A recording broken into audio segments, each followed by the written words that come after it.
de ce que je fais, mais ça dépend juste de ce que Jésus-Christ a fait pour moi dans le ciel, qui fait de moi un enfant de Dieu, qui va avoir la miséricorde de Dieu pour l'éternité. Merci Seigneur que ça ne dépend pas de nous autres. Combien sont contents que ça ne dépend pas de nous autres? Les religieux ne sont pas contents, eux autres, d'entendre ça. Les religieux, eux autres, ils veulent que ça dépende d'eux autres. Moi, je fais ci, pasteur. Moi, je fais ça, pasteur. C'est sûr que ma vie est appelée à Dieu. Mon frère, ma soeur, si tu es religieux, tu es en danger. Tu dois te confier dans la grâce de Dieu. C'est qu'est-ce que Jésus a fait seulement, lui seul, qui fait de nous un enfant de Dieu, digne de la miséricorde de Dieu. Parce qu'on fait toujours des mauvaises actions tous les jours. Bon, peut-être que Donald et Mireille, non. Peut-être eux autres n'en font pas tous les jours de mauvaises actions, mais moi, je suis assez honnête pour dire que je ne rends pas justice à Dieu tous les jours de ma vie comme il le mérite de l'être. Êtes-vous d'accord avec ça, frères et sœurs? Amen. Vous êtes bien beaux ce matin. Juste avant de commencer à prêcher, j'ai une petite blague. Là. J'aime ça faire des petites blagues. Là, des fois, c'est ma femme qui m'a rappelé ça. Ma femme était dans mon bureau, puis elle regarde une photo dans mon bureau, que ça fait longtemps, quelques années que cette photo-là est dans mon bureau, puis elle rit encore. Merci Seigneur qu'elle rit encore de mes blagues après toutes ces années-là. Il y a une photo dans mon bureau qui, vous savez un peu, ceux qui me connaissent un peu, vous savez que j'aime ça manger. Vous savez un peu que j'aime ça manger. Puis surtout du chocolat, hein, Marie-Claire? Mais je peux le dire, ça, parce que j'ai eu à ma fête, j'ai eu beaucoup de cadeaux de chocolat. Enfin, je peux dire que j'aime le chocolat parce que ça va me nuire, ça, de manger trop de chocolat. Mais j'aime manger. Puis dans mon bureau, il y a une photo. Puis sur la photo, elle est divisée en deux, la photo. Il y a une vieille patate. Une patate qui vient d'être sortie du champ, là, tu sais, pleine de terre, avec des ronces, toute difforme. Là. Pas une belle patate, toute lavée, toute belle, là, mais une vraie patate pas belle. Une vraie patate pas belle, là. Puis l'autre moitié de la photo, ce sont des belles frites. Des belles patates frites. Une patate qui était lavée, taillée, cuite dans l'huile avec des épices. Juste à côté, c'est une belle patate frite.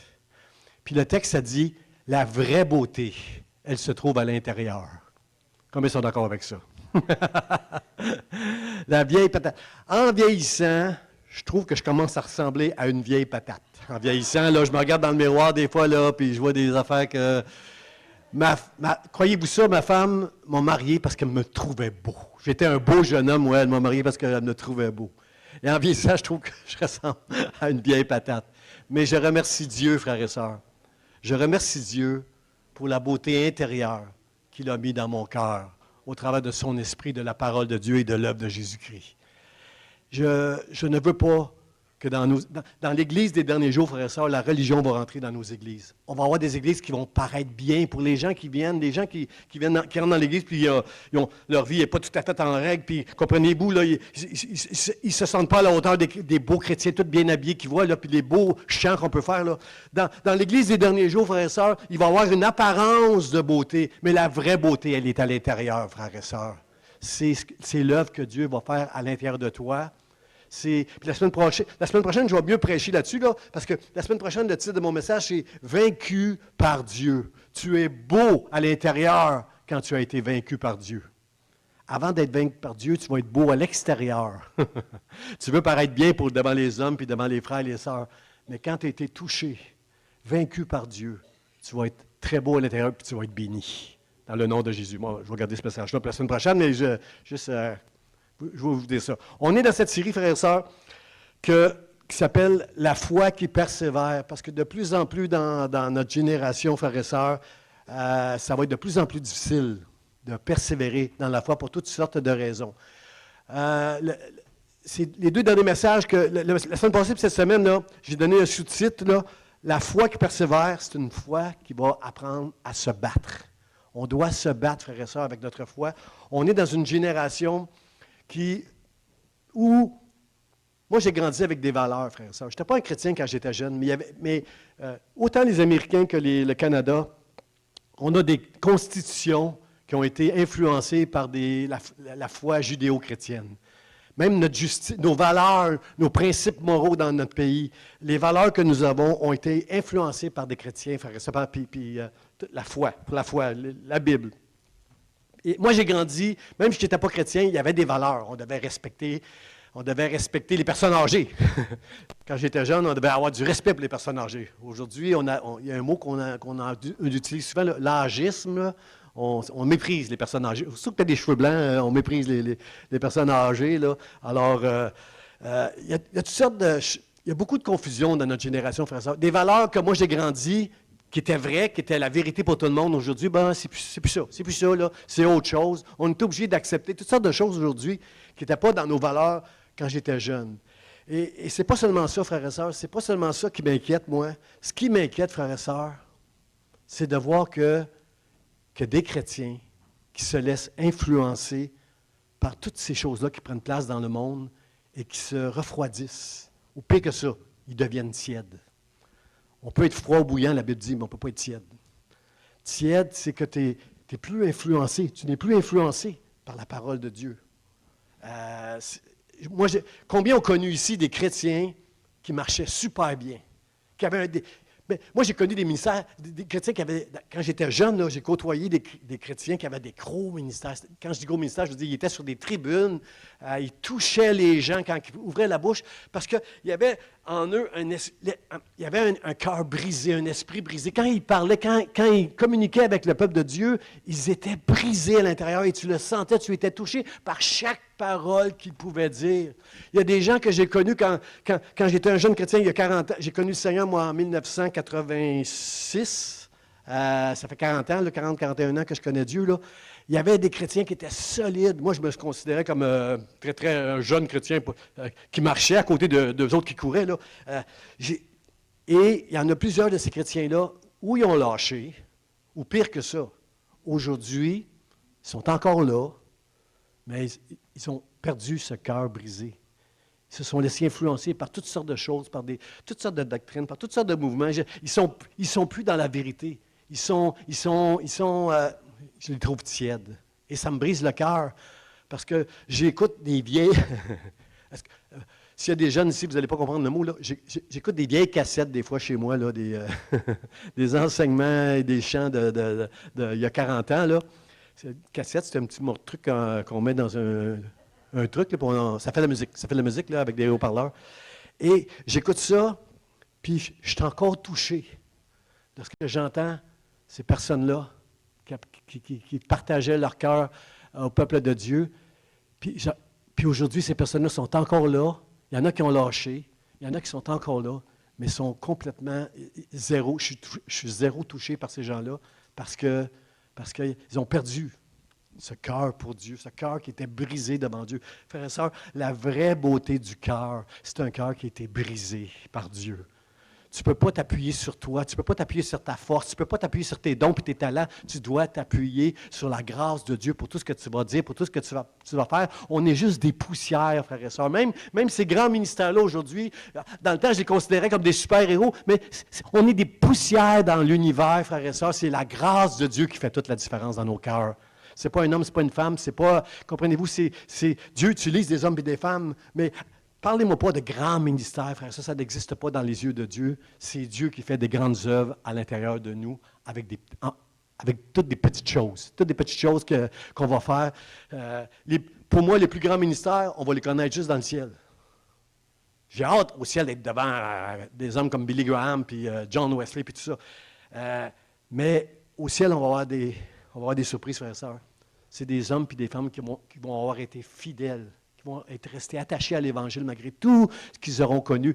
Des hommes et des femmes qui ont travaillé dans l'ombre, que personne n'a vu aller, un petit peu peut-être des fois, mais c'est ces gens-là, frères et sœurs. Il y a des personnes qu'on va connaître au ciel qui vont être louées par Dieu, par Jésus, qu'on n'a jamais connu et qu'on n'aura jamais compris. Dans notre propre génération à nous, là.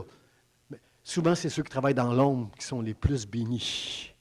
Parce que les hommes qui recherchent des grands ministères, ils veulent juste être admirés. Souvent, derrière ce désir d'avoir des grands ministères, ils veulent juste être admirés. Mais un homme et une femme de Dieu qui a connu un travail à l'intérieur, la beauté, elle est à l'intérieur. La beauté, elle est cachée, mais elle glorifie Dieu.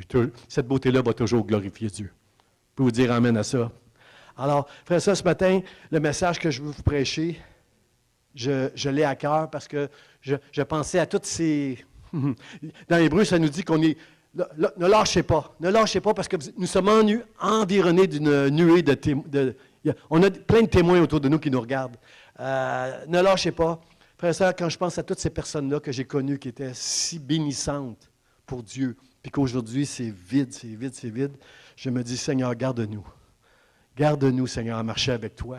Nous des fois, on pense qu'on n'est pas grand-chose. Frères et sœurs, c'est vrai, on n'est pas grand-chose. On est une poussière dans l'univers. Mais quand Dieu utilise une poussière, ça peut faire toute la différence, frères et sœurs, pour sa gloire à lui. Alors, juste gardez votre confiance en Dieu, tout le temps, tout le temps, tout le temps. C'est lui seul, frères et sœurs. Avec toute la laïcité qui prend place, frères et sœurs, avec toutes les valeurs qui sont bousculées, puis avec tout ce qui prend place dans l'actualité. Si vous suivez l'actualité, il y a des choses qui prennent place dans ce monde. Avec tout ce qui est en train de prendre place, frères et sœurs, croyez-moi, ce message-là, même si ça ne vous touche pas aujourd'hui, il va vous rentrer dedans à un moment donné parce que nous en allons dans des temps qui vont être difficiles. Dieu nous demande d'avoir une foi qui va persévérer.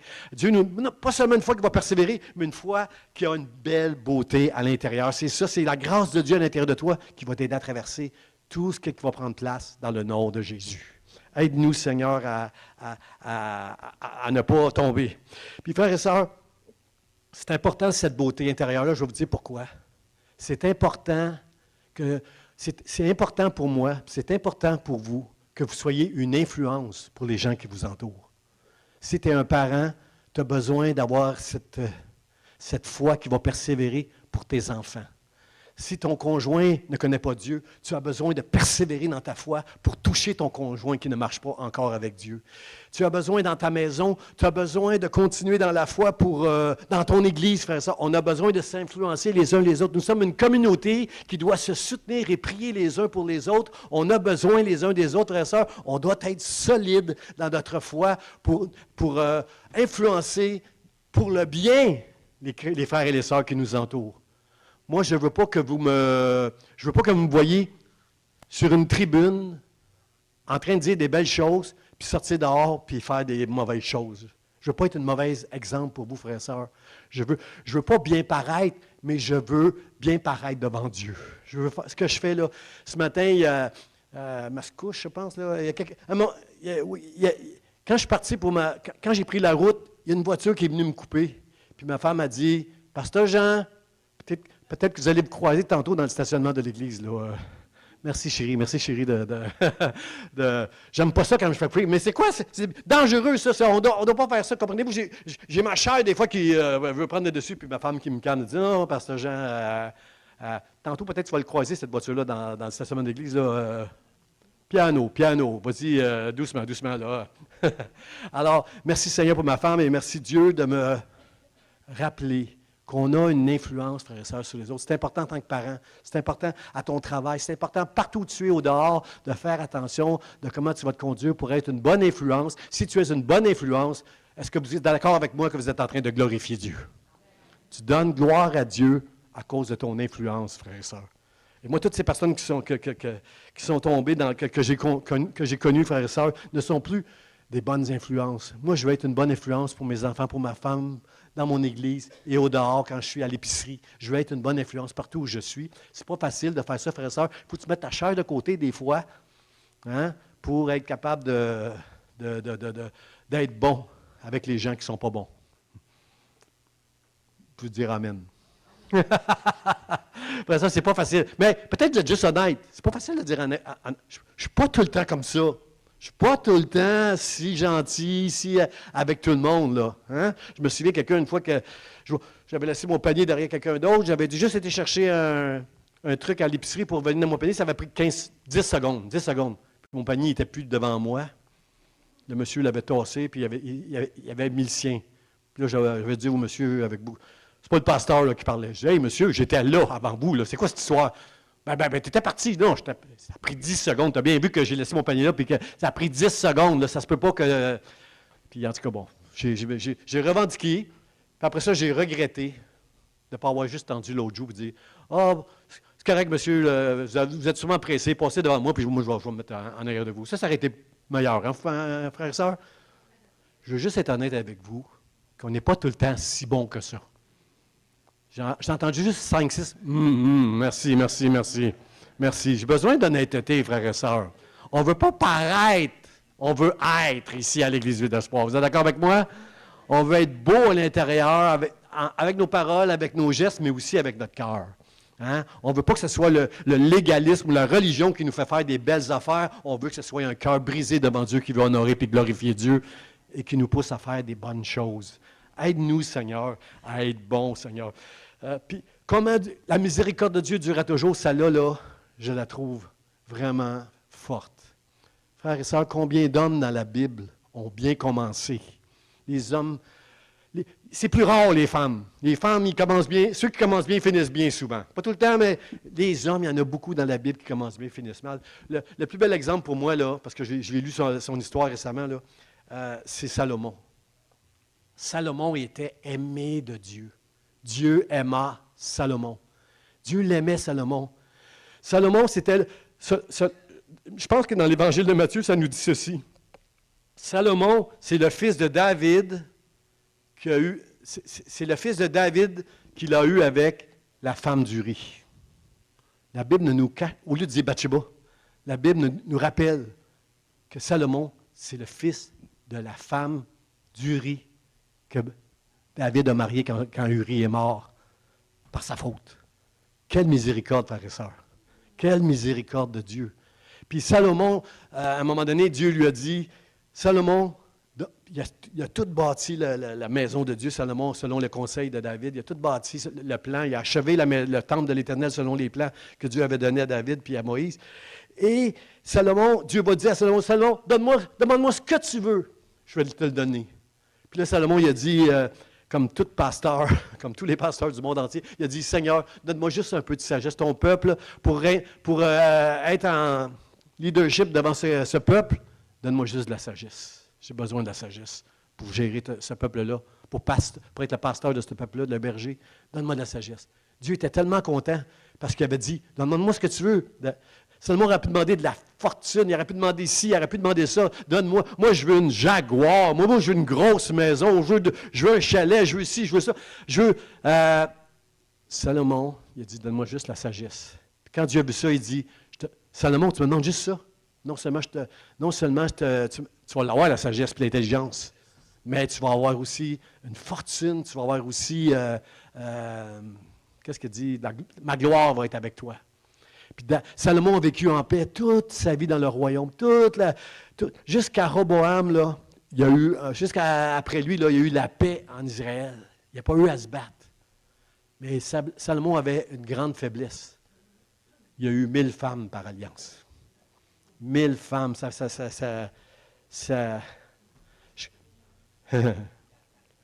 Je connais un missionnaire qui était dans un pays où il avait le droit, les hommes avaient le droit d'avoir plusieurs femmes, polygamie.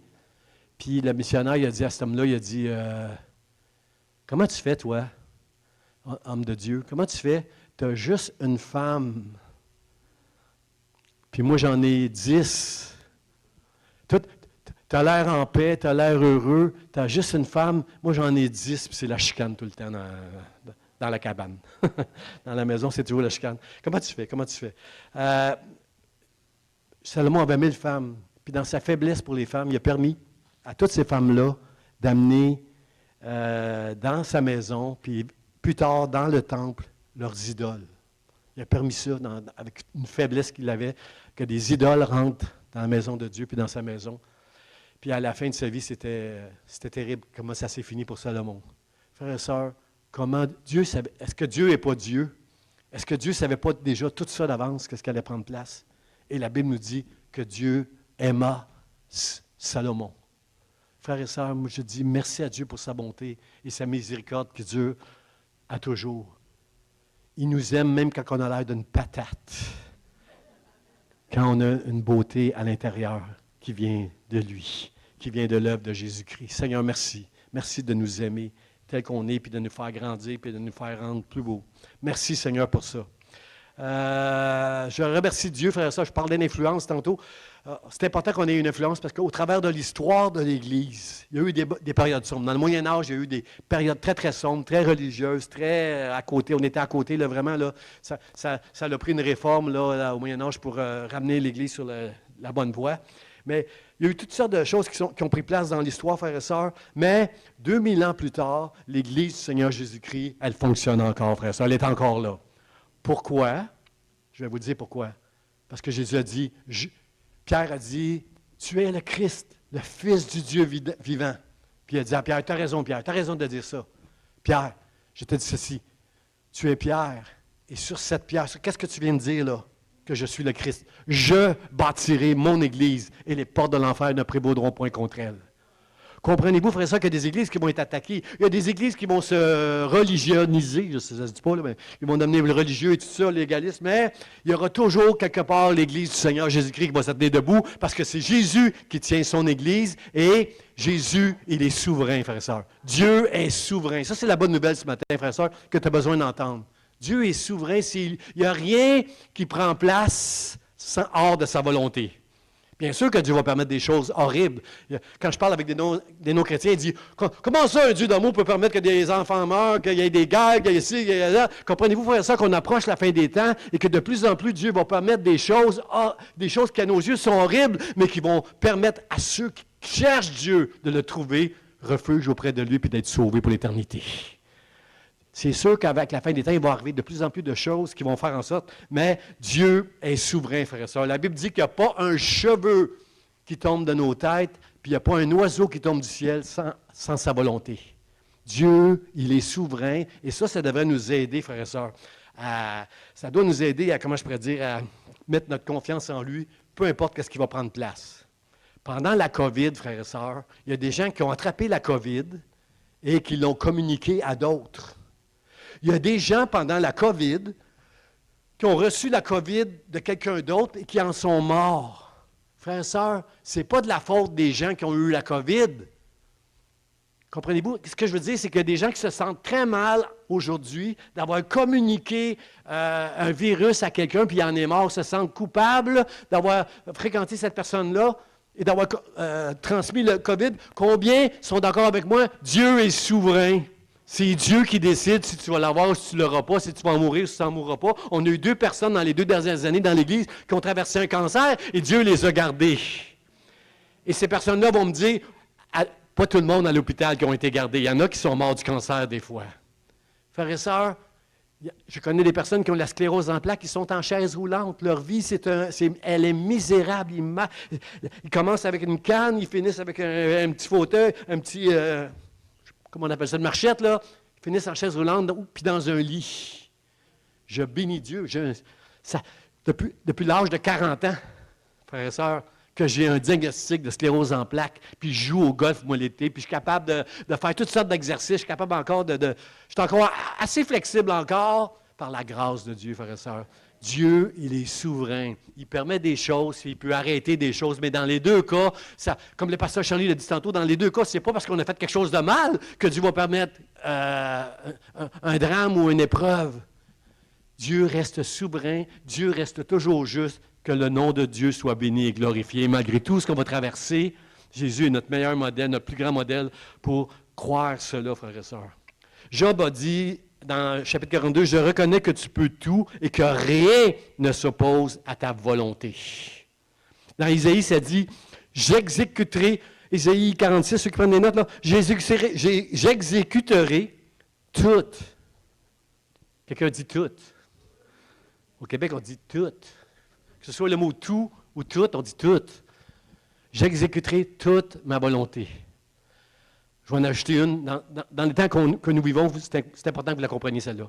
Dans le Proverbe, je crois, 21. Proverbe 21, verset 1, ça dit « Le cœur du roi est comme un courant d'eau entre les mains de Dieu, et il l'incline là où il veut. » Les hommes qui dirigent ce monde, qui sont en train de se battre les uns contre les autres, qui laissent place à beaucoup d'orgueil, beaucoup de place à la chair. Ces hommes, frères et sœurs, sont, comment je pourrais dire ça? Il n'y a rien qui va arriver sans la volonté de Dieu parce qu'il est souverain, frères et sœurs. Pensez au roi Nebuchadnezzar de Babylone.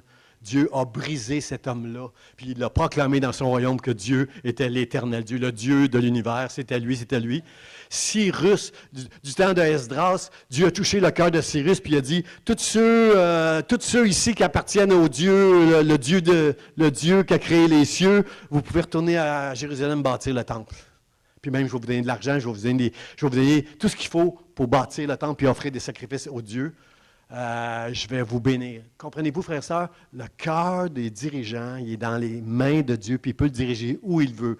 Quand Dieu permet quelque chose, ce n'est pas jamais hors de sa souveraineté. Dieu reste souverain. Si vous le croyez de tout votre cœur, dites Amen. Amen, pour encourager celui qui n'est pas sûr. Là. Dieu reste souverain, frères et sœurs. Mon premier point, frères et sœurs, que je veux prêcher avec vous, j'ai 2 points ce matin. Mon premier, c'est achever une chose. C'est une qualité divine. L'apôtre Paul dit, j'ai achevé la course. J'ai combattu le bon combat, j'ai achevé la course, j'ai gardé la foi. Paul parle d'une course, frères et sœurs, parce qu'à l'époque, Paul il était beaucoup à Corinthe, puis à Corinthe, il y avait des jeux qu'on appelle les Jeux olympiques, nous, là, mais ils appellent ça, eux autres, des Jeux isthmiques, là. J'ai fait mes recherches, là, puis c'est comme des Jeux olympiques, là. Les Jeux isthmiques, c'est comme les Jeux olympiques, là. Il y avait des compétitions de course à obstacles. Des courses à obstacles où les gens couraient, devaient monter par-dessus des murs, tirer avec des cordes, marcher dans la boue. Ça durait pendant des kilomètres, des kilomètres, des kilomètres. Puis celui qui gagnait à la fin, il y avait une couronne ou il y avait des récompenses à la fin. Puis Paul, il dit, j'ai achevé la course. Paul, il dit, les gens qui s'entraînent pour ces courses-là, ils ont beaucoup de discipline dans leur vie, ils font beaucoup d'efforts. C'est très, très difficile de faire participer à ces jeux-là. Mais Paul il dit, eux autres, ils courent pour avoir un prix qui va périr, périssable. Nous, on court pour remporter une couronne qui est impérissable. Le prix, comment il dit ça, Paul? Il dit vous obtiendrez le salut de votre âme pour prix de votre foi. Autrement dit, avoir la foi, ça coûte quelque chose, frères et sœurs. Ça va coûter, vous allez être méprisés. Vous allez avoir, il va vous arriver toutes sortes de choses pour nuire à votre foi, mais le prix de votre foi, c'est le salut éternel de votre âme. Qui veut dire merci Seigneur pour ça? Seigneur, merci. Le prix de continuer la course, le prix éternel de ma foi, c'est le salut de mon âme. Merci Seigneur pour ça. Dans Genèse, c'est pas à l'écran, mais dans Genèse chapitre 2, la Bible nous dit, en commençant dans le livre de la Genèse, ça nous dit, Dieu acheva son œuvre le 7e jour. Le 7e jour, Dieu a achevé son œuvre. Frères et sœurs, c'est une qualité de Dieu que quand on commence une œuvre, on la finisse. On doit achever ce qu'on est appelé à faire. C'est sûr qu'on va prendre toute notre retraite à un moment donné, mais il faut achever l'œuvre que Dieu nous a demandé de faire. Et c'est ça et Dieu a mis, cette qualité-là, elle est en Dieu, et il l'a mis à l'intérieur de chacun de nous. Chacun de nous, à cause de notre chair, on est capable de faire du bien et du mal. Mais frères et sœurs, Dieu veut qu'on achève l'œuvre qu'il nous a demandé de faire. Ce qu'il t'a demandé de faire à toi, tu dois l'achever. C'est Dieu qui fait ça.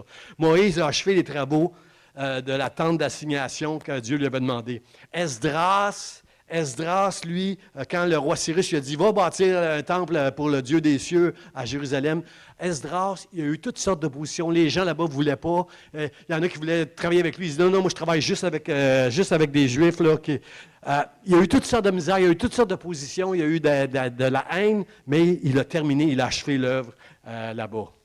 Dans Jean chapitre 17, verset 4, notre plus grand modèle, c'est Jésus. Regardez ce que Jésus dit. Il dit à Dieu, « Je t'ai glorifié sur la terre, j'ai achevé l'œuvre que tu m'as donnée à faire. » Frère, ça, c'est Jésus qui parle ici, là. Jésus est en train de nous dire que quand tu termines la chose que Dieu t'a demandé de faire, tu es en train de glorifier Dieu. Tu glorifies Dieu en terminant la chose que tu es appelé à faire. Et Jésus qui était homme, qui s'est incarné homme sur la terre, il dit, j'ai achevé l'œuvre que toi, tu m'as donnée à faire, de proclamer l'Évangile puis de garder ceux qui t'appartiennent. Seigneur, merci. Merci pour ce modèle qui est Jésus. Aide-nous, Seigneur, à faire ce que tu nous appelles à faire et à le terminer. Jésus-Christ est un super de modèle. Je veux dire merci à Jésus qui a terminé son œuvre malgré tout ce qu'il a pu connaître dans son humanité. Jésus-Christ a été persécuté, il a été méprisé, renié, faussement accusé. Pilate avait dit, j'ai rien vu de mal dans cet homme-là. Jésus, à Gethsémani, était saisi de tristesse et de grande angoisse. Mon frère, ma soeur, la foi, ça ne veut pas dire que tu n'auras pas des peurs et des craintes. Ça ne veut pas dire que tu ne connaîtras pas la tristesse, la peur et les angoisses. La foi, c'est que tu vas les surmonter, toutes ces choses-là. Il y a des chrétiens qui aiment prêcher que Si tu as la foi, tu n'auras pas peur. Ben moi, j'ai tout le temps peur. Mais Dieu me donne toujours la grâce de traverser mes peurs et de continuer, de ne pas laisser la peur m'empêcher de faire ce qu'il me demande de faire, de laisser les craintes et les doutes m'envahir au point de me briser. Je fais confiance à Dieu. Tu dois faire confiance à Dieu, que même si tu as des doutes, des craintes, des tristesses, Dieu va être avec toi. Jésus, à Gethsémani, avait toutes ces choses-là. Il y avait des grumeaux de sang, frères et sœurs, tellement que c'était fort tout ce qui vivait à l'intérieur de lui. Puis il a dit, « Seigneur, que ta volonté soit faite et non la mienne. Seigneur, aide-nous à faire ta volonté en nous accordant ta grâce, dans le nom de Jésus. Aide-nous, Seigneur. » Merci Dieu, merci Seigneur pour Jésus qui est un exemple pour nous. Aussi, frères et sœurs, aussi, c'est bien de prendre Jésus comme modèle puis d'achever qu'est-ce qu'on a à faire, mais aussi, qu'est-ce qui est important si on veut achever l'œuvre? Ce qui est important, frères et sœurs, c'est de saisir la vie éternelle. Qu'est-ce que je veux dire par saisir la vie éternelle? Ce n'est pas l'apôtre Paul qui dit ça. Combat le bon combat, Timothée, puis saisis la vie éternelle. Saisir la vie éternelle, c'est d'avoir les yeux sur la récompense, frères et sœurs. Le prix de notre foi. Avoir les yeux sur la récompense va nous aider à traverser tout ce qui va être difficile à traverser, frères et sœurs. Les yeux sur la résurrection de Jésus, Fils de Dieu, dans le ciel, frères et sœurs. Puis, Dieu ne nous demande pas, frères et sœurs, juste de persévérer avec notre foi. Parce que persévérer dans notre foi, on peut être des fois des chrétiens pas très bénissants. Êtes-vous d'accord avec moi qu'on peut être en vieillissant? On peut être pas très bénissant, puis persévérer dans la foi. Combien sont d'accord avec moi qu'on veut persévérer puis être bénissant? Hein? Moi, je veux vieillir, même si je ressemble à une vieille patate. Je veux continuer d'être beau à l'intérieur. Moi, je veux être bénissant pour les autres. Je veux avoir une bonne influence sur les autres jusqu'à la fin de mes jours. Je veux que mes enfants ils se réjouissent de ma vie en disant « Mon père, il était un bon père. » Je veux entendre ça, moi, dans le ciel, quand je vais être mort, que j'ai été un bon père, que j'ai été un bon mari. Toi, tu peux le dire tout de suite. Amen, chérie. J'ai été un bon mari. Là, ça va me faire du bien. Ça va me faire du bien. Où tu vas aller manger, chérie? On veut. Là, je suis ailleurs, je suis ailleurs. Frères et sœurs, c'est important d'être bénissant. Puis un des passages, moi, qui a touché mon cœur, dès la première année de ma vie chrétienne, j'ai entendu ce message-là, puis ça m'a touché pour les 40 ans à suivre. J'ai entendu un message, je ne me souviens même plus qui a prêché ce message-là. Peut-être Jean de la Santé, peut-être. Ce message-là, ça disait, c'était la parabole des talents. Dieu a donné des talents à Nicole, il a donné d'autres talents à Mireille. À chacun de nous, il a donné des talents, Dieu. Puis, on voit dans cette parabole-là qu'il y en a qui ont profité des talents, puis il y en a qui n'ont juste rien fait avec les talents que Dieu leur a donnés. Puis, qu'est-ce que j'aime dans cette parabole-là, c'est que Dieu, au ciel, quand on va arriver au ciel, il va nous appeler, il va nous tendre la main, puis il va nous appeler à rentrer dans sa joie en disant « Bon et fidèle serviteur, bonne et fidèle servante, entre dans la joie de ton maître. » Bon et fidèle serviteur. Ces trois mots, ça, qui ont frappé mon cœur dès le début de ma conversion. Et toute ma vie, je me suis efforcé devant Dieu d'être un bon et un fidèle serviteur pour la gloire de Dieu, avec sa grâce. Parce que moi, je ne me considérais pas à la hauteur de tous ceux que je voyais là, sur les tribunes, mais je me disais, Seigneur, aide-moi à être bon. Bon. Pourquoi être bon? Parce que Dieu est bon, frères et sœurs. Louez l'Éternel pour sa bonté, car sa miséricorde est grande. Dieu, c'est un Dieu qui est naturellement, divinement bon. Et il nous appelle à être bons, frères et sœurs. À un moment donné, Moïse, avec tous les miracles qu'il a vus de la part de Dieu, a osé dire à Dieu à un moment donné, Dieu, Éternel, je veux voir ta gloire. Montre-moi ta gloire. Moi, je pense qu'il avait vu beaucoup de la gloire de Dieu, Moïse, mais montre-moi ta gloire. Et vous savez ce que Dieu a dit à Moïse? Il dit, OK, Moïse, parce que je vais te faire grâce. Je vais te faire grâce, je vais te montrer ma gloire. Alors, la Bible nous dit qu'il a caché, il a caché Moïse quelque part dans un rocher, là, il a mis sa main parce qu'il dit, tu ne peux pas voir ma face. Tu ne peux pas voir ma face, Moïse, parce que tu vas mourir. Personne ne peut voir Dieu et ne pas mourir. Alors, je vais te mettre dans un creux, je vais mettre ma main, puis là, il dit, je ferai passer devant toi toute ma bonté. Wow, frère et sœur, la gloire de Dieu de la propre bouche de Dieu. Tu veux voir ma gloire, Moïse? Tu ne me verras pas parce que tu ne peux pas me voir, mais tu vas voir ma bonté qui va passer. Frères et sœurs, je veux être bon parce que Dieu est bon. Il a mis sa bonté en nous au travers de Jésus-Christ. Combien ici veulent dire « Je veux être bon pour Dieu ». Dites-le avec votre bouche, « Je veux être bon pour Dieu ». C'est la gloire, ça glorifie Dieu quand on est bon. Je vais te montrer ma bonté, Moïse. Oui, OK, tu mérites. Tu me demandes, je vais te faire grâce, mais tu vas voir ma gloire, je vais faire passer ma bonté. Moi, je vais être bon dans ma maison. Je vais être bon dans ma maison avec ma femme, avec mes enfants. Je veux être bon dans cette église pour être une bonne influence avec mes frères et mes sœurs.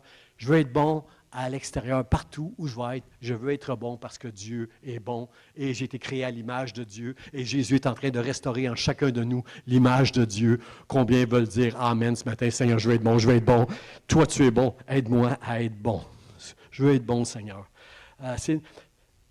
Vouloir être bon, c'est juste montrer à Dieu notre reconnaissance. On disait merci tantôt, Dieu, merci, merci, merci pour tout ce que tu fais. C'est une preuve de notre reconnaissance à Dieu que d'être bon envers les autres parce que lui est bon envers nous. Et sa miséricorde dure à toujours. J'aime le passage aussi qui dit d'être fidèle, frère. On doit être fidèle. Et j'aime le passage de la parabole des talents qui me dit à moi, Jean, bon et fidèle serviteur, tu as été fidèle en peu de choses. Entre dans la joie de ton maître. Frères et sœurs, nous, on aimerait ça, faire des grandes choses. Parce que dans le fond, il y a quelque part en l'intérieur de nous qui veut être admiré par les hommes. Sachez que tout ce qu'on fait devant les hommes, on le fait premièrement devant Dieu. Dieu regarde la beauté du cœur. Il ne veut pas que tu fasses des grandes choses. Il veut que tu fasses ce que Dieu te demande et que tu sois fidèle dans ce que Dieu te demande. Que tu ne lâches pas, que tu persévères, malgré les épreuves, malgré tout ce que tu peux subir.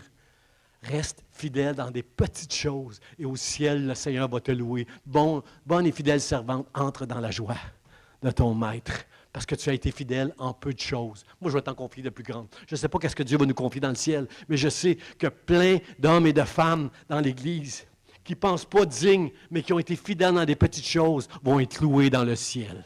Dans le nom de Jésus, pour la gloire de Dieu, à cause de Jésus-Christ. Merci Seigneur. Merci Seigneur pour tout ton amour. Dieu apprécie, frère et sœurs, toutes les petites choses qu'on peut faire pour lui, parce qu'on les fait devant Dieu. Merci Seigneur. Même si vous avez un ministère public, l'important c'est que ce n'est pas devant les hommes que vous faites ce que vous avez à faire, faites-le toujours devant Dieu. Tout ce que tu fais caché devant Dieu ou publiquement, tu le fais premièrement devant Dieu et Dieu va l'apprécier ça. Dieu va l'apprécier. Merci Seigneur de nous garder humbles. Le royaume de Dieu, frère et sœurs, c'est pour les humbles. Ce n'est pas pour les hommes et les femmes qui veulent s'élever, c'est pour... Jésus a dit, le plus petit parmi les serviteurs, ça va être le plus grand dans le royaume de Dieu. Jésus s'est humilié, s'est déshabillé, lavé les pieds de ses disciples, il s'est agenouillé. Qui ici veut s'agenouiller devant un frère et une sœur, puis il a juste peur de... Personne ne veut faire ça, frère et sœur. Dans la chair, on ne veut pas faire ça, frère et sœur. Mais celui qui va faire ça, il va faire comme Jésus. Être au service les uns des autres, frères et sœurs, c'est ça que Dieu nous appelle dans son Église. Et c'est ça qui va faire la grandeur d'une Église dans le royaume de Dieu. Le royaume de Dieu est pour les humbles, ceux qui croient ça. Dites Amen. Jésus, il dit, je ne suis pas venu pour servir. Non, c'est pas ça. Je ne suis pas venu pour être servi. Je suis venu pour servir. Amen. Aide-nous, Seigneur, à saisir que nous sommes appelés dans le royaume de Dieu à servir les uns les autres. Même si je dois m'agenouiller, même si je dois me salir, je veux prendre soin de mon frère et de ma sœur, être bon, fidèle et au service des autres pour la gloire de Dieu. Jésus, c'est mon modèle. Mon deuxième point, frères et sœurs, c'est les élus tiennent bon. La foi qui persévère, elle se bat, et les élus tiennent bon. Paul, il dit, j'ai gardé la foi, j'ai achevé la course, cette course avec tous les obstacles, je l'ai achevée, et j'ai tenu bon. Dans Genèse, chapitre 2, verset 15, la Bible dit que Dieu a donné le jardin à Adam et Ève, puis il leur a dit qu'ils devaient le cultiver, mais aussi, vous allez lire dans verset 15, le garder. Le cultiver et le garder. Et j'ai été dans l'hébreu, le mot garder, qu'est-ce qu'il voulait dire? Puis là, c'est le mot shamak. Shamar, pas shamak. Shamar, qui veut dire le garder, qui veut dire dans d'autres endroits, il donne des exemples où ce mot-là est utilisé là, dans la Bible, ça veut dire surveiller, le garder. Combien sont d'accord avec moi que quelque chose que tu trouves précieux, tu vas le surveiller et le garder? Si ce n'est pas précieux, tu ne feras pas ça. Hein? Je vous donne un exemple. Mitsu, j'appelle ma voiture Mitsu. J'aime beaucoup ma voiture Mitsu. Et je me souviens, Mitsu, là, je mets une lumière le soir quand je la mets dans le driveway. Des fois, je vais dans la fenêtre surveiller s'il n'y a pas un voleur, quelqu'un qui rôde. Parce qu'il y a des fois, je vois des traces de pas dans la neige, là, dans mon driveway. Là, et des fois, c'est des animaux, des fois, c'est des traces de pas. Et là, je vérifie des fois dans la fenêtre si je fais des blagues avec ma femme là-dessus. Je jette un œil sur Mitsu. Je l'appelle Mitsu, ma voiture Mitsubishi. Parce que, à mes yeux, elle a une histoire, cette voiture-là. Je l'ai achetée avec mon beau-frère qui est décédé aujourd'hui, là, Patrick. C'est lui qui m'a conseillé, il était bon, puis j'ai eu un bon prix, puis ma voiture était finie l'autre avant, puis j'ai acheté celle-là, puis j'ai eu un bon... En tout cas, il y a une histoire avec cette voiture-là. Je l'aime beaucoup, je la trouve super belle, puis j'en prends soin dans le sens, mais là, elle n'est pas si propre que ça à l'intérieur. J'en prends pas si soin que ça, mais je la surveille pour la garder. Je ne la laisserai pas quelque part à Montréal, un endroit à Montréal que je ne connais pas, stationner puis m'en aller. Là. Une fois, j'ai fait ça. Une fois, je l'ai laissé quelque part. Puis là, j'ai tourné le coin de la rue. J'ai attendu 10 secondes, puis j'ai mis ma tête comme ça. Au cas que quelqu'un attend juste que je tourne le coin pour sauter sur ma voiture puis la voler. Frère, êtes-vous d'accord avec moi? Ce qui est précieux pour toi, tu vas le protéger. Chamard. Tu vas vouloir le garder. Ne laisse pas la vie, ne laisse pas les épreuves, ne laisse pas les fausses doctrines, ne laisse pas ce monde envahir ton cœur, tes pensées, puis d'arrêter de trouver précieux d'aller à l'Église, de lire la parole de Dieu, de marcher avec Dieu, d'être bon, fidèle et serviteur. Arrête pas dans ces choses-là, mon frère, ma soeur. Si c'est précieux pour toi dans l'Évangile, on va le voir dans ta vie. Si ce n'est pas précieux, on va le voir aussi. On va le voir dans ta vie si ce n'est pas précieux, ces choses-là. Ce qui est précieux, tu en fais attention. Tu surveilles. Tu ne veux pas te le faire prendre. Tu ne veux pas te le faire voler. Tu veux le garder. Seigneur, aide-nous à garder la foi. Les élus, ils vont tenir bon, frères et sœurs, dans ce combat-là. Seigneur, aide-nous. Dans le jardin, ils devaient le cultiver, puis ils devaient le garder. Puis il y avait dans le jardin un arbre, il y avait l'arbre de la connaissance et du mal qui ne devait pas toucher Adam et Ève, mais il y avait aussi l'arbre de vie. L'arbre de vie symbolise l'immortalité. Qu'est-ce que ça vous dit, vous, l'immortalité, frères et sœurs? C'est Jésus. Jésus, c'est Jésus l'immortalité. Jésus, la parole de Dieu incarnée. Au commencement était la parole, et la parole était avec Dieu, et la parole était Dieu. Jésus, c'est la parole de Dieu incarnée. Alors cet arbre de vie représente l'immortalité. Quand Adam et Ève ont péché, la Bible nous dit dans Genèse qu'ils ont été chassés du jardin et que Dieu a bien mis des chérubins pour garder l'arbre de vie. Il y avait un arbre dans le jardin qu'Adam et Ève ne devaient pas manger, c'était l'arbre de la connaissance du bien et du mal. S'ils n'avaient pas mangé cet arbre-là, on ne connaîtrait même pas qu'est-ce que ça veut dire le mot péché. Le péché n'existait pas dans le jardin. Mais aujourd'hui, on sait qu'est-ce que ça veut dire, le mot péché. On vit dans un monde déchu, frères et sœurs, et c'est au travers de la grâce de Jésus-Christ qu'on peut vivre, être une nouvelle personne, une nouvelle créature avec Jésus-Christ à l'intérieur de nous. Merci Seigneur. Merci Seigneur. Jésus a dit, je suis le chemin, la vérité et la vie. Nul ne vient au Père que par moi. Frères et sœurs, pourquoi j'ai mis le titre « Les élus tiennent bon », vous allez voir, dans la prière sacerdotale de Jésus au chapitre 17, le verset 6 nous dit ceci. « J'ai fait connaître ton nom aux hommes que tu m'as donnés du milieu du monde. Ils étaient à toi et tu me les as donnés et ils ont gardé ta parole. » Comprenez-vous, frères et sœurs, l'importance de garder la parole de Dieu toute ta vie, la bonne, la saine doctrine de Dieu. C'est important, frères et sœurs. C'est dans l'Église, c'est dans chacune de nos églises locales que nous allons aller à adorer Dieu, prier ensemble les uns pour les autres et entendre la parole de Dieu, frères et sœurs. C'est important, frères et sœurs. Jésus dit, les hommes qui étaient à toi, tu me les as donnés. Frères et sœurs, ce passage-là nous montre que Dieu savait à l'avance, un jour, il savait à l'avance depuis le commencement qu'on serait ici, dans son Église ce matin. C'est Dieu qui nous a choisis. C'est sûr qu'un jour, on a fait une prière dans l'Église, Seigneur, je veux t'accepter comme mon Sauveur, mon Seigneur. Bien sûr, il y a eu un commencement à notre foi, mais si on a reçu la foi, c'est parce que c'est Dieu qui nous a choisis, frères et sœurs.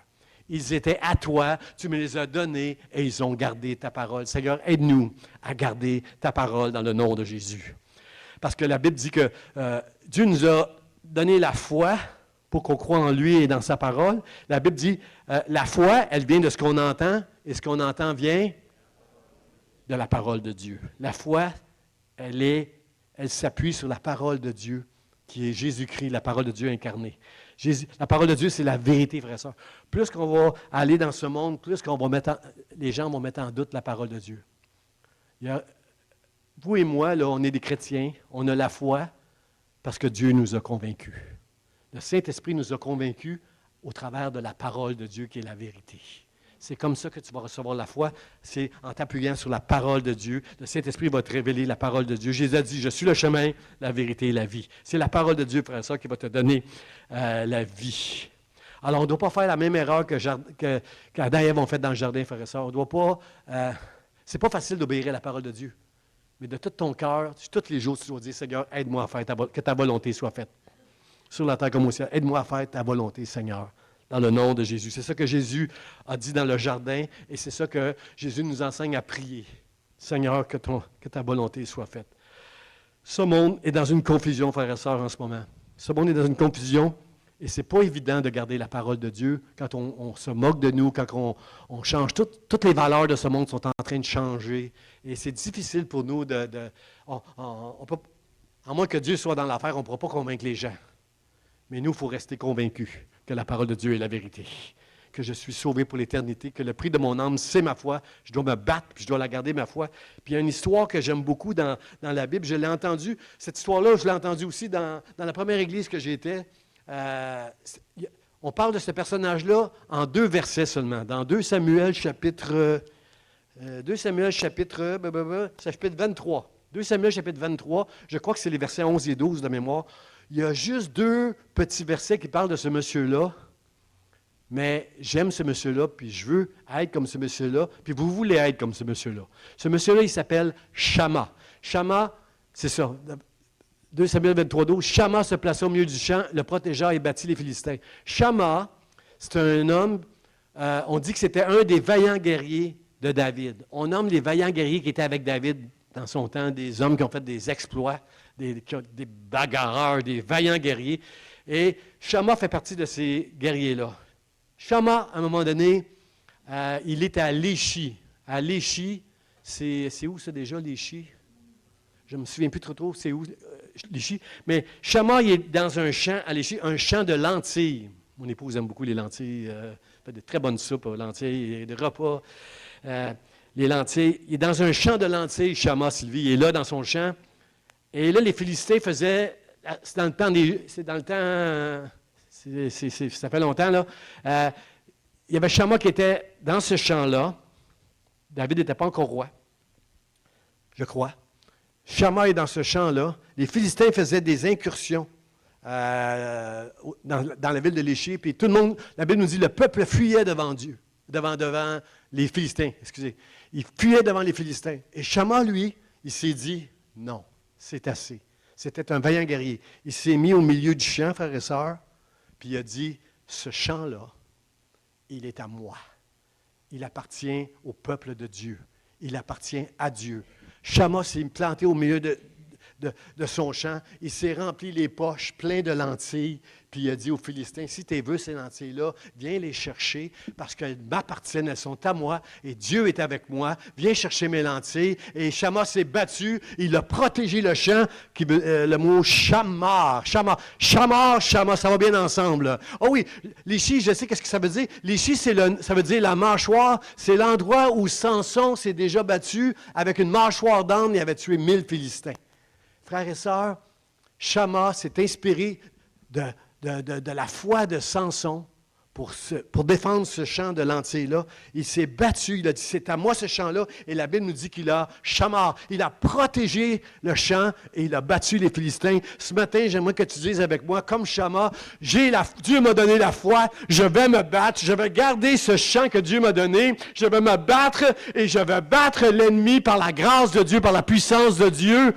C'est toi qui dois se battre, mais c'est Dieu qui va être avec toi. Et si Dieu est avec toi, qui sera contre toi, mon frère, mais ça? Bats-toi pour ta foi. Reste les deux pieds sur ta foi et déclare à Dieu que rien ne pourra te faire troubler, tomber, ébranler par la grâce de Dieu, pour la gloire de Dieu. Le prix du salut de mon âme, c'est ma foi. C'est ma foi. Ma couronne, c'est ma foi. Quand Dieu va me donner une couronne au ciel, je vais la prendre avec tous mes frères et sœurs, on va la lancer au pied de Jésus, et on va dire, lui seul est digne de recevoir toute la louange et la gloire. Seigneur, donne-moi cette grâce de me tenir dans mon champ, dans cette génération qui est complètement perdue, frère, dans cette génération qui est complètement dans la confusion, en ayant toutes sortes de valeurs qui ne me ressemblent pas à moi quand j'étais jeune, frère et sœur. Je ne veux pas être juge. Jésus n'est pas venu pour juger, il est venu pour sauver. Ce serait facile pour moi de vous dire toutes les choses qui ne fonctionnent pas bien dans ce monde. Je ne veux pas mettre un jugement sur les gens. Je veux juste glorifier Dieu ce matin en disant, Dieu est capable de sauver n'importe quel pécheur dans sa grâce. Si tu tournes vers lui, c'est lui qui va te changer. Ce n'est pas moi qui va te changer, c'est Dieu qui va te changer, qui va te donner les valeurs du royaume de Dieu, qui sont complètement contraires au royaume, aux valeurs de ce monde, frères et sœurs. Dieu, aide-nous à nous battre. Aide-nous à nous battre et garder ce champ précieux, cette nourriture précieuse que tu m'as donnée dans le nom de Jésus. Combien veulent dire ce matin, je vais me battre? Je vais me battre dans le nom de Jésus. J'invite les musiciens, on va faire un chant, puis frères et sœurs, on va déclarer à Dieu, Seigneur, aide-moi à garder la foi pour que je puisse me battre. Il va y avoir des temps qui vont être difficiles, des temps de persécution, des temps de confusion. Regardez bien le mot de la fin, le passage que Dieu a mis sur mon cœur, frères et sœurs. Dans Apocalypse, chapitre 3, verset 10, ça dit ceci.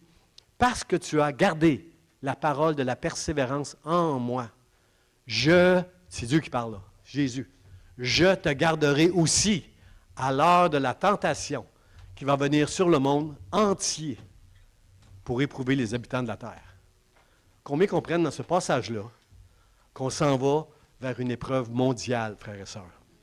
Avec ce qu'on voit dans l'actualité, moi je crois qu'on vient d'entrer dans l'heure de la tentation. On n'est pas rendu encore là avec tout ce qui va venir, frères et sœurs, on n'est pas encore rendu là. Ça n'arrêtera plus, là, ça n'arrêtera plus, ça va être comme un domino, là, il va arriver toutes sortes de choses, frères et sœurs, qui vont nous éprouver notre foi. On entre tout doucement, insidieusement. L'ennemi a bien préparé son coup pour que ça ne paraisse pas trop. Dans quoi on est déjà embarqué dans l'heure de la tentation depuis longtemps, mais ça ne paraît pas trop. On s'habitue à ceci, on s'habitue à cela, on reste fort. Après ça, va venir un temps où ça va être très difficile de rester fort si tu n'as pas la grâce de Dieu. Il y a des chrétiens qui s'appuient encore sur leur force. Il y a des chrétiens qui sont encore... Moi j'ai la foi, pasteur. Moi, je suis capable de me battre. Là. Moi, frères et sœurs, il va venir un temps où tu ne pourras pas si tu n'as pas la grâce de Dieu. Ce n'est pas ta force, ce n'est pas ta obéissance, ce n'est pas tes talents et tes dons, ce n'est pas ton amour pour Dieu, c'est seulement la grâce de Dieu qui va te permettre de tenir dans l'heure de la tentation qui va venir éprouver le monde entier, frères et sœurs. Tous les habitants de la terre vont être éprouvés, frères et sœurs, mais les élus, ceux qui appartiennent à Dieu, Dieu va les garder. Ce n'est pas toi qui es capable de te garder, mais c'est la foi que Dieu a mis en toi qui va te garder. Alors, mon frère, ma sœur, tu dois apprendre à combattre. Tu dois apprendre à te battre. La foi, elle se bat, elle ne reste pas passive. Ça ne sera pas toujours, comme on dit au Québec, ça ne sera pas le fun, tout ce qui va prendre place autour de toi, dans ta maison, dans ta vie, dans ton cœur, les finances, les problèmes qu'on a avec l'immigration en ce moment, des gens qui sont séparés de leur famille, qui travaillent fort pour faire venir leur famille, et c'est des délais qui sont interminables. Frères et sœurs, il y a ceux qui sont malades dans leur corps, il y a des chrétiens qui aiment Dieu de tout leur cœur, qui passent par toutes sortes d'épreuves. Dieu, c'est pas moi qui le dis, c'est même pas Paul qui le dit, c'est Dieu au travers des Écritures qui te dit, il faut que tu apprennes à te battre, mon frère, ma sœur, pour garder la parole de la persévérance, alors que nous entrons dans l'heure de la tentation, dans une espèce d'épreuve mondiale qui va prendre place, frères et sœurs. Moi, je veux rester fidèle à Dieu. Non seulement je veux persévérer, mais je veux être bon, je veux rester fidèle et je veux être au service de mes frères et de mes sœurs et de Dieu jusqu'à la fin de mes jours. Seigneur, aide-nous Aide-nous à nous battre comme Shama, d'être des vaillants guerriers. Tu me ceins de force pour le combat, dit David.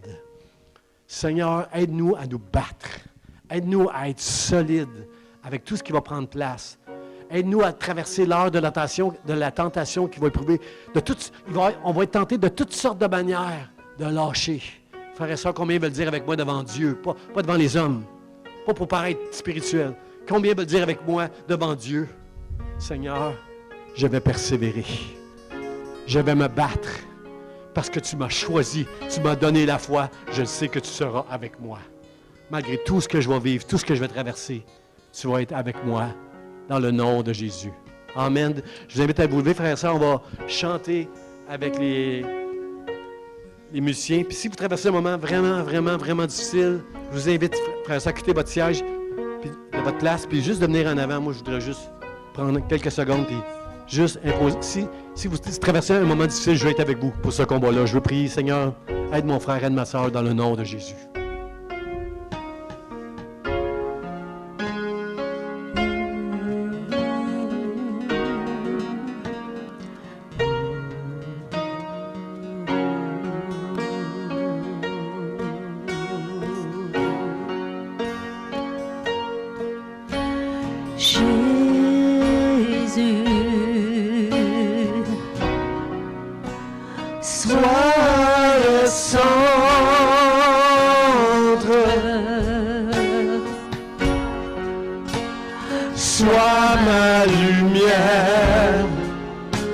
Sois ma source, Jésus.